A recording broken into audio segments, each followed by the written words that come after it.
All right, so we're going to put all of these things that we've been working with together into a project. And here is the end goal of the project, is that we have this page that's called solar.htm.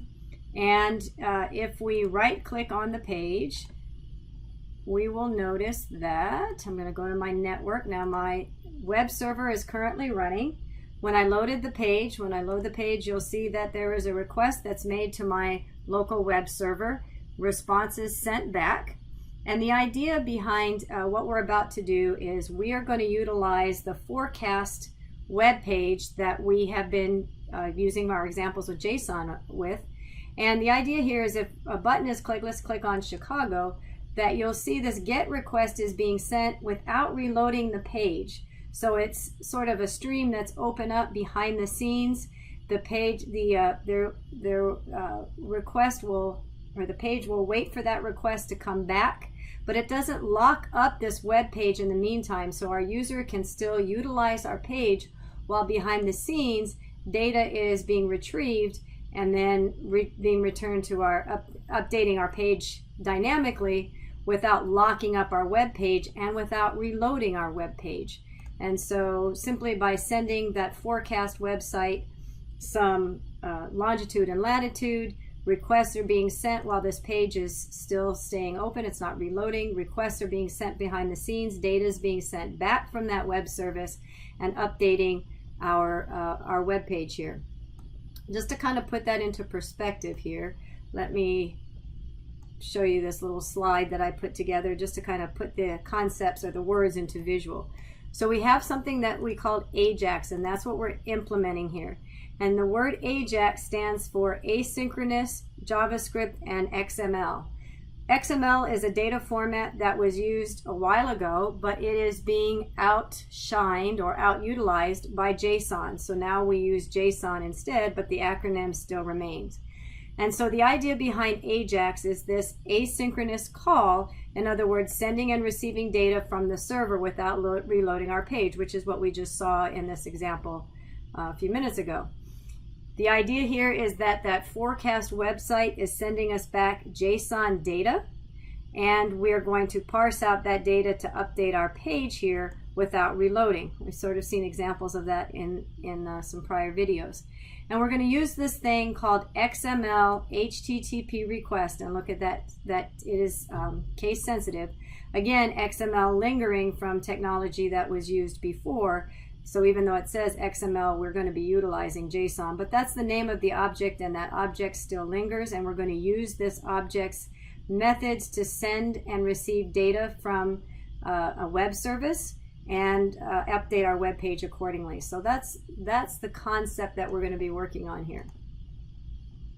All right, so the first thing that we should do is get this web page up for you, is go to forecast.io, which actually forwards to this darksky.net. And lots of websites do this, but this is just the example that we're going to be utilizing right now, is that lots of websites give us the ability, and we've seen this already, to tap into a web service, in other words, via an API, Dark Sky's API, application programming interface. We have the ability to get data from Dark Sky, which in this case, if we send the longitude and latitude, we'll get a lot of information about the forecast for that particular area that we can then use to update our web page. So what you're going to do is, let's see, I'm currently logged in, but you're going to log in or sign up and blah, blah, blah. This should be pretty self-explanatory. And once you verify your email address, you'll be able to log in. And once you log in, we'll come back to the console in a minute, but I'd like you to go to Docs, and every API has some kind of documentation. In this case, if we look at our documentation, it gives you some information about what type of data this API will send back to you. What the pricing is, well, you can have 1,000 requests to this API every day. I don't think we're going to exceed that for this assignment. I hope not. And then if we scroll down, it'll give us some information. So it says if you utilize this request, that's how you send a request to the API. So we've seen that in prior videos already. The key is, I'll show you that in a minute, but the key is what forecast is going to, let me just do it. So when you log in and you go to your console, you're going to get a key, and this is very common. So you get a developer key, so to speak. And so this is my key, and you're going to get obviously a different key. And utilizing that unique key, you can see here, here's a request. And we've seen this in prior videos, I'm going to copy that request into a browser, and then I'm going to receive some data. And this is the idea. We're receiving based on the longitude and latitude that's sent here as part of our GET request. We're going to get information in a JSON format about that particular longitude and latitude that we want to be able to utilize on our website. So this is the key. So I'm going to go back to docs and recognize this is the key that it's looking for.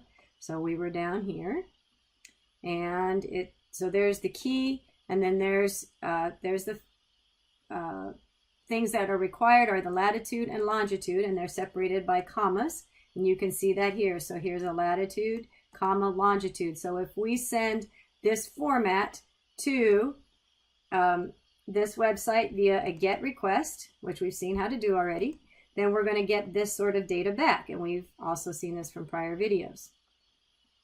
So I'd encourage you to read through the documentation and see what your choices are. There's the key that's required. That's your dark secret key. We just saw that. Latitude is required. Longitude is required. And there's some optional things that you could get if you wanted to. But for the purposes of this, let's just start at what we have here. So let me go back to my console, and I'm going to copy in my key because I'm going to need that here very shortly. All right. I'm going to move this to another page, and let's get working on our sample here. All right, so make sure that you have your web server on. I'm just double checking my XAMPP server is currently started. I can see that's working, so that's good. So I'm going to minimize that. Okay, so here's the starter files that we're working with. And if I go ahead and run this, I'm going to type in solar.htm. Then I should get a page that looks similar to our starting point. All right, so where did it go? There it went. All right, so now we have to put some code behind the scenes. So let's see how we can do that. All right, so we're going to go into our script.js, and the first thing we're going to do is set up a global variable for that. Remember let me just type it out because I can't speak and type at the same time. I'm going to call this HTTP request. So this is my variable name, and in order to utilize that object that I just showed you in our PowerPoint, we're going to create a new instance of XML Http request. So now all I've done is I've created a new object, and that object is called HTTP request, which means I have access to some methods that we're going to utilize to send and receive the data Ajax asynchronously behind the scenes. All right, so what we're going to do is, let's see, I think I'll close this out for the moment. What we're going to do is we're going to scroll down to this get weather method that was already prepared for us, and at the very ending of this, within this method, but at the very end, we're going to utilize let me just type it out, request.open. So the first thing we do is we kind of open up a I guess we're initializing, if you will, a channel to open up a request behind the scenes. So in order to do this, we'll use this open method, which was provided to us by that XML, this object that we created up here. So this object allows us this method that allows us to open up, get a stream started. And let's see, I think it had, okay, so the method, remember we have to send this per the documentations as a get method. So we're going to type in the word get into parentheses. The next thing it's asking us for is the URL, the string that we need. Remember from our, I don't think I have it open anymore. Let's see if I do. Remember from here, here is our string. So for the moment, I'm just going to hard code this in because I need to demonstrate something. So I'm going to take this string, copy this string, which is the URL, and I'm going to place this here in the URL. And that's also a string. So we're putting in the URL that they wanted, that was required for that API, defined by the API. Okay? And so then the next thing we need to do is we are ready to, there's my key. Okay, so we're ready to send this request. So we've opened the stream to create the request. Now we're going to actually send that to our server. And the way that you do that is request and send. And since this is a GET request, we don't have to send any additional headers. You don't need to worry about that for now. We'll just keep this as is. So we're going to send this request. So let's go ahead and see what happens as a result. So I'm going to reload this. And I'm going to choose inspect element because we do that, and then go to network and see what happens. Now I'm going to refresh this, and let's see, in my console. Oh, looks like I missed something in my, that's not what I was expecting to have happen, but okay, we'll fix that. JavaScript line 41, JavaScript line 41, it says I must have missed my closing parenthesis, which I did. So let's try that again. All right, so not quite what I was expecting, but you know, we all forget little things now and then.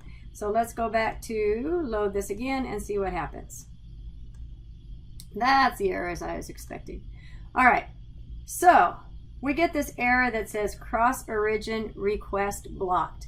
And what happens is, for security reasons, sometimes, not all the time, but sometimes when we send a request, an API request, from one origin, which could be, is like a domain name. So let's say we're on otc.edu and we send a request, an API, Ajax request to forecast. Well, those are different origins, and so we get an error message. We can't do that. We have to send it from our own domain to our own domain. So that's what this error is giving us, is letting us know.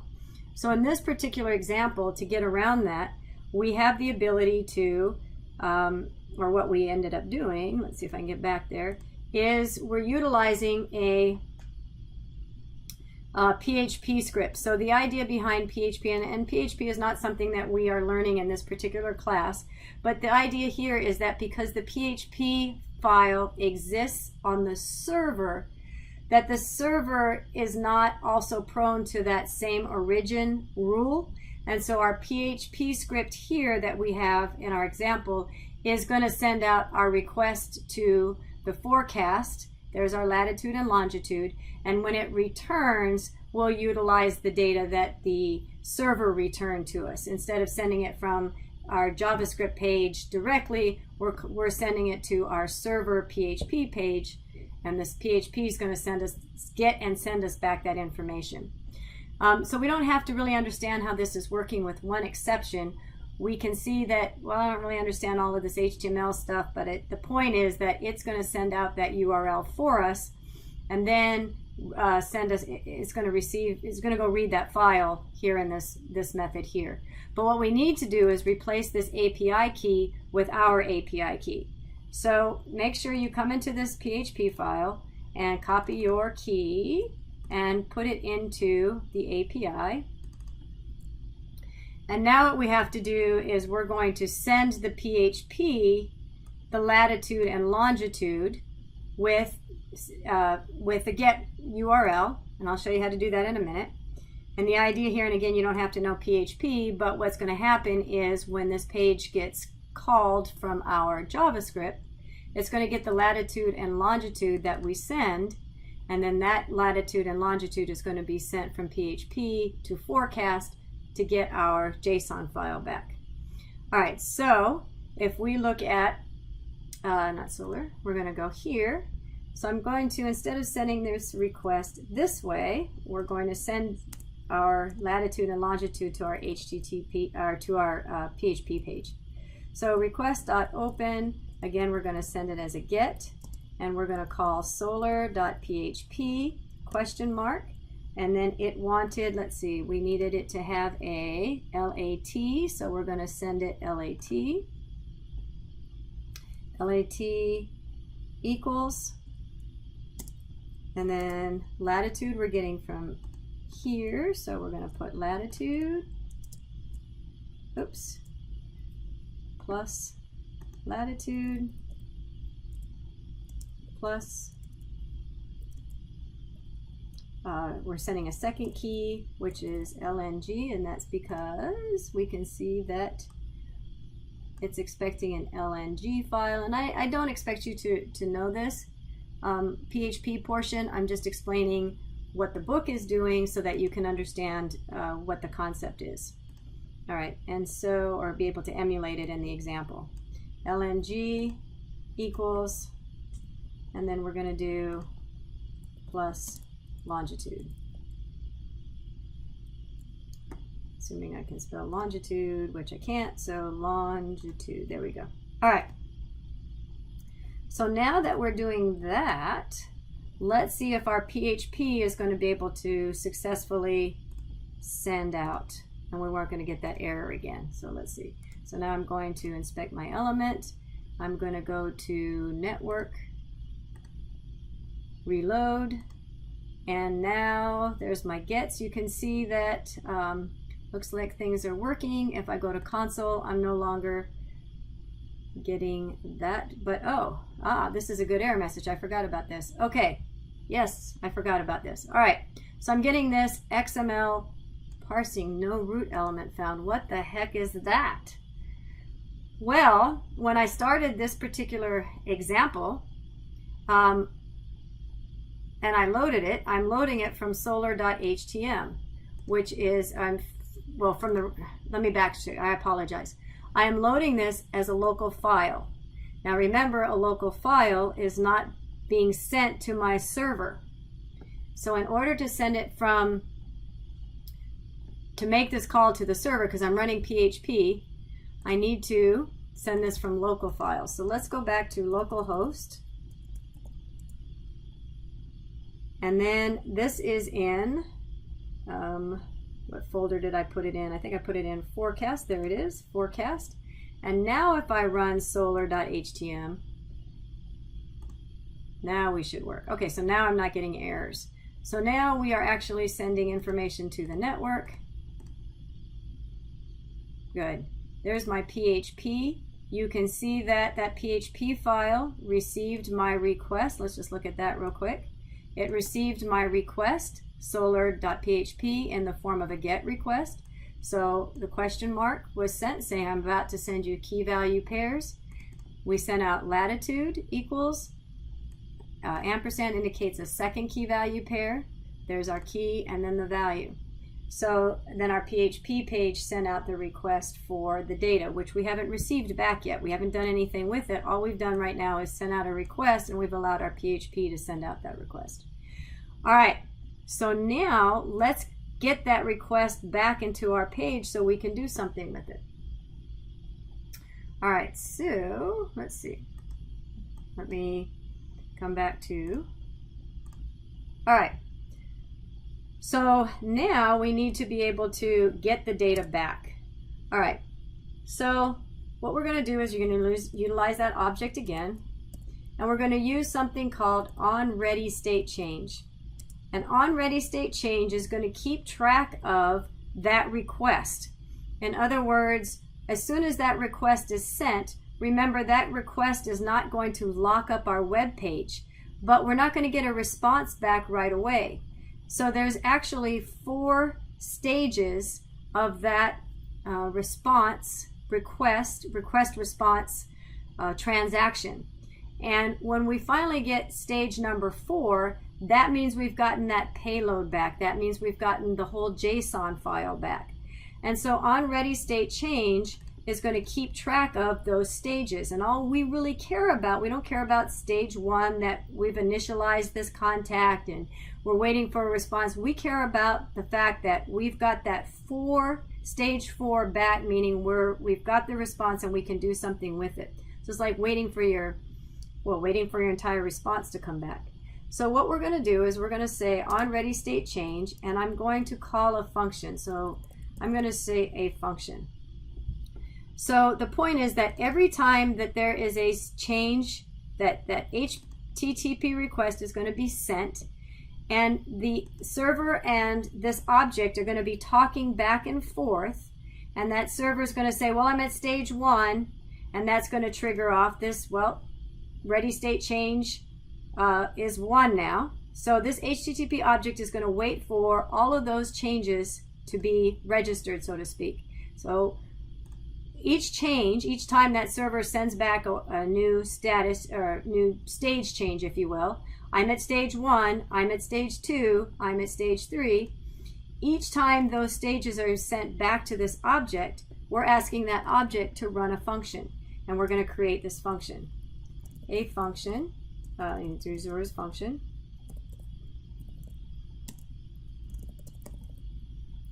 A function, did I spell that the same? There we go. A function. And the idea here is that we want to say, well, we really only care about, in this case, we only really care about ready state 4. I don't care when you are 4. So this function is going to get fired every time this object gets a message from the server saying, I'm at stage 1, I'm at stage 2, but we really care about stage 4. And so what we're going to say is, if HTTP request dot ready state is what that's called, is equal to 4. So this means, I'm just going to put this into, I'm just going to make a comment on this. This means that we have been notified that we are at stage 4, so to speak. We've been notified from the server that we're at stage 4. So when we're at stage 1, this function is going to get called, nothing happens. When we're at stage 2, nothing happens. And there's other reasons why you would want to keep track of 1, 2, 3, 4, but for the purposes of our scenario here, all we really care about is the final payload. So when you've reached stage 4, then we want to get that data and do something with it. So we'll just write out what we're going to do there. So I'm going to do a var weather report equals, we're just going to start here and I'm going to try to build up on this. HTTP request, and what we receive back is what's called a response text. So response text, let's just print it out so we can see how this works. Console.log weather report. All right, so we'll see how this works out. All right, so let's go back into our page and reload this, and let's see what happens. All right, so now we should be logging our response, and you can see that that response text that we're getting out back is that JSON file, that JSON data format that we've been seeing in other videos. All right. One other caveat that I want to bring to your attention is, let me go back to network here, and remember that we get different statuses, and we've seen, like in one of the videos, we had a 404. So not only did we get this response back, but it was a successful response. So in other words, the server sent us 2 pieces of information, really. It sent us the fact that we're at stage 4, but it also sent us the fact that our status code was 200. In other words, it was able to satisfy the request that we sent it. It could find what it was looking for, and we got data back. So we also want to check to make sure that our status is 200, that everything ended up okay. So we're going to add that to our code as well. Okay, so we said that so our stage is 4, that was good. And also we want to check for our status to make sure that our status is equal to 200. So we're going to check for both of those things, indicating that we have received the payload and that the data is, everything ran successfully. And once we get that, then we know we're going to get that response text, and we're going to put it into this variable. Well, as we've seen in other videos, we have this JSON, and we need to convert that JSON into a JavaScript object so that we can use that data onto our web page. And remember, to do that, I'm going to create another variable here, JavaScript Object is equal to, we used that JSON.parse. Remember, parse took a JavaScript object notation and turned it into an object. So we used parse, and we'll take that response that we received from our forecast. And now that we have that, I'm going to, let's console.log our object and see what happens there. All right, so let's run our code again. And this time, let's look at our console.log. So now that we can see that our JavaScript object notation, our JSON, was converted to an object, and now we can do something with that information. Let's see, what can we pull out of this? Let's see, so let's just do something simple like latitude, I think. Okay, so we'll just print this out just because it's visible. So now that we have access to an object, and we've seen how to do this before, let's just take this latitude and print it out to our page here. So we'll come back into our JavaScript, and now I'm going to have to create a div for it. So I'm just going to come in here to someplace simple where I can find it. I'm going to just do it right here. So I'm going to create a div, and we'll call it temp. And so now that I have that, I can come into scripts. So now that I have this JSON object, I can do, I think there was temperature that we could use too. Let's just see. So I can do a document, get element by ID, and I think I just gave it temp dot inner HTML equals, and now I have access to that object. And I think there was temperature, if I'm not mistaken, but I'll just use latitude since that's what we saw, latitude. So now we should be able to look at our document here, and let's just load it and see what it does. And sure enough, there is our latitude. All right, so hopefully in this video, you can follow along with what the example is in the book, and you get an idea of how we're utilizing Ajax to make a call to the forecast web page, or the forecast.io API. We're getting data, and then as we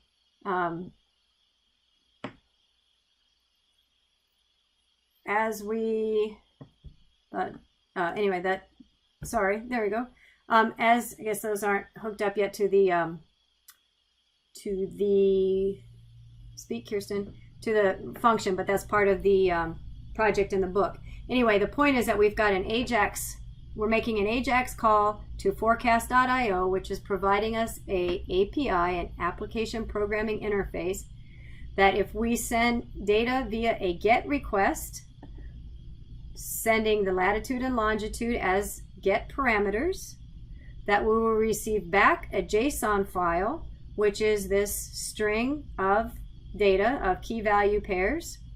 We'll convert that JSON into an object, and once we have that object, we can get to the individual key value pairs that we can then assign to our DOM or to different elements in our web page.